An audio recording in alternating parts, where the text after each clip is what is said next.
एक बार एक वृद्ध व्यक्ति अपने बहू बेटे के साथ रहने के लिए शहर गया।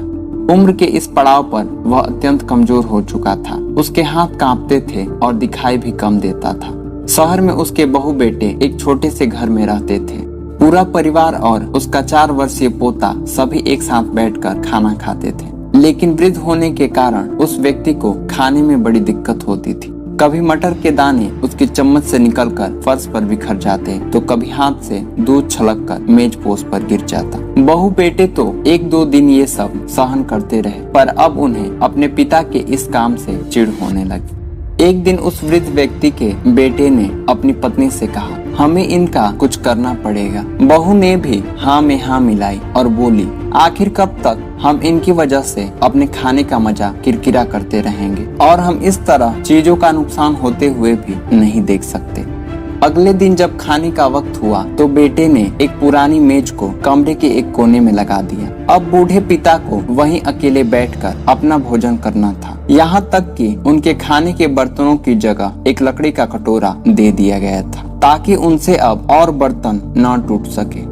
बाकी लोग पहले की तरह ही आराम से बैठकर खाते और जब कभी कभार उस बुजुर्ग की तरफ देखते तो उनकी आंखों में आंसू दिखाई देते। लेकिन यह देखकर भी बहू बेटे का मन नहीं पिघलता और वो उनकी छोटी से छोटी गलती पर ढेरों बातें सुना देते। वहाँ बैठा बालक भी यह सब बड़े ध्यान से देखता रहता और अपने में मस्त रहता। एक रात खाने से पहले उस छोटे बालक को उसके माता पिता ने जमीन पर बैठकर कुछ करते हुए देखा। तुम क्या बना रहे हो? पिता ने पूछा। बच्चे ने मासूमियत के साथ उत्तर दिया, अरे मैं तो एक लकड़ी का कटोरा बना रहा हूँ, ताकि जब मैं बड़ा हो जाऊँ तो आप लोग इसमें खा सकें। और पुनः वह अपने काम में लग गया। पर इस बात का उसके माता पिता पर बहुत गहरा असर पड़ा। उनके मुंह से एक भी शब्द नहीं निकला और आंखों से आंसू बहने लगे। वे दोनों बिना बोले ही समझ चुके थे कि अब उन्हें क्या करना है।